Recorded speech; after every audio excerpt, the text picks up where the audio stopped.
মধ্যযুগে পর্তুগিজরা যখন এই দেশে আসে শুরুতে তারা বসবাস করত জাহাজে। তারা ছিল ভীষণ অমানবিক প্রকৃতির। তাদেরকে ফিরিঙ্গি বলে ডাকত স্থানীয়রা। পর্তুগিজদের কাছে ফিরিঙ্গি শব্দের অর্থ ছিল সম্মানিত ব্যক্তি, কিন্তু চট্টগ্রামের মানুষের কাছে তা ছিল বিদ্রূপ বা ঠাট্টা, কখনো গালি। যখন তারা স্থলে নেমে আসে, নদীর পারে মানুষের জীবন হয়ে ওঠে দুর্বিষহ।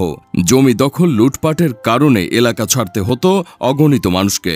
কর্ণফুলী নদীর তীরে আরও পর্তুগিজদের স্মৃতি ধরে রেখেছে ফিরিঙ্গি বাজার। সেটি 500 বছর পরে আর এখন বাজার নেই, পরিণত হয়েছে লোকালয়ে। পুরো বাজার এলাকা ঘুরে কয়েকটা মুদির দোকান আর কিছু খাবারের হোটেলের দেখা মেলে কেবল। অভয়মিত্র ঘাট, ব্রিজ ঘাট, ফিশারি ঘাট ও কাঁচা বাজার নিয়ে পুরো ফিরিঙ্গি বাজার। একসময় ইউরোপীয় বণিকদের বড় বড় জাহাজ এসে নোঙর ফেলত অভয়মিত্র ঘাটে। এখনও ছোট ট্রলার, নৌকা, লঞ্চ এবং জাহাজের চলাচল চোখে পড়ে। সেখানকার বাসিন্দাদের মধ্যে যারা প্রবীণ, তারা বাপদাদাদের মুখে পর্তুগিজদের অমানবিকতার কথা শুনেছেন। শত শত বছর ধরে চলে আসছে নানান কেচ্ছা কাহিনী। তখন মায়েরা জেদি বাচ্চাদের পর্তুগিজের ভয় দেখিয়ে খাওয়াতেন, ঘুম পাড়াতেন। 500 বছর পরেও প্রবীণরা তাদেরকে স্মরণ করেন ঘৃণার সঙ্গে। পর্তুগিজরা আসার আগে এলাকার নাম ছিল গুড়িবাজার। পর্তুগিজরা আসার পর পরিচিতি পায় ফিরিঙ্গি বন্দর বলে। পরের নাম হয় ফিরিঙ্গি বাজার। পর্তুগিজরা অবশ্য বলতো পোর্তো গ্রান্দে দা বেঙ্গেলা। 1500 সালের দিকে উপমহাদেশে পর্তুগিজরা এসেছিল নৌ বাণিজ্য পথ খুঁজতে আর মশলা বাণিজ্যে আধিপত্য স্থাপনের লক্ষ্যে। প্রথমে আসে ভারতের গোয়ার, পরে চট্টগ্রামে। 1528 সালে তারা চট্টগ্রামে এলেও সংখ্যা বাড়তে শুরু করে 6 বছর পর থেকে। 1537 সালে সুলতান গিয়াসউদ্দিন মাহমুদ শাহ তাদেরকে বাণিজ্য কুঠি ও বন্দরের শুল্ক আদায়ের অনুমতি দেন। এরপর কর্ণফুলীর তীর ঘেঁষে গড়ে ওঠে তাদের বসতবাড়ি। ব্যবসার সুবিধার জন্য বানান বড় বড় আড়ত। সুলতানি আমলে চট্টগ্রাম বন্দর এলাকায় ছিল রাজনৈতিক অস্থিরতা। এর সুযোগ নিয়েই পর্তুগিজরা অপরাধে জড়ায়, বেছে নেয় দাস ব্যবসা। যে পর্তুগিজরা এখানে এসেছিল তাদের অনেকেই নিজ দেশে বিভিন্ন অপরাধের সাজাপ্রাপ্ত আসামি ছিল। ফলে বলাই যায় অপরাধ ছিল তাদের রক্তে। তারা বাড়িতে ঢুকে লুটপাট করত, জোর করে ছেলে মেয়ে ধরে নিয়ে যেত।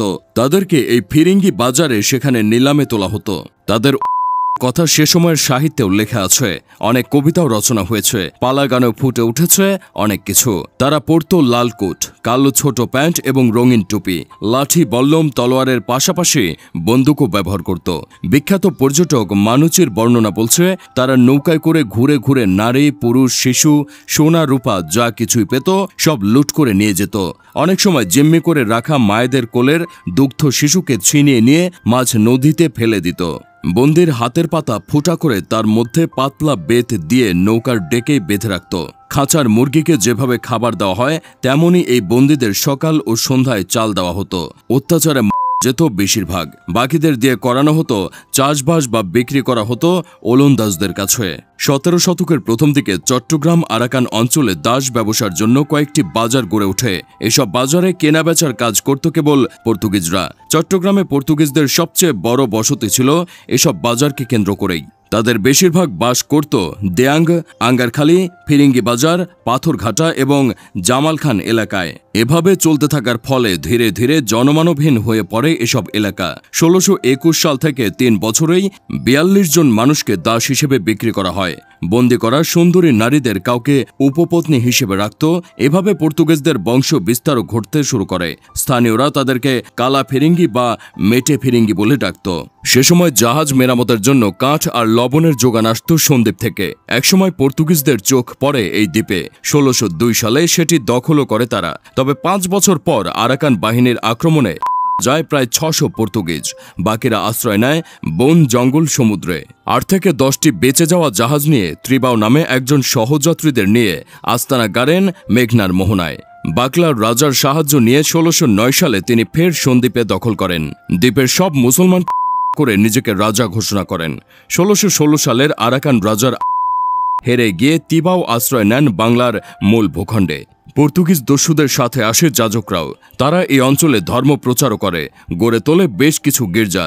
তবে এখন আর তাদের নিদর্শন খুঁজে পাওয়া যায় না।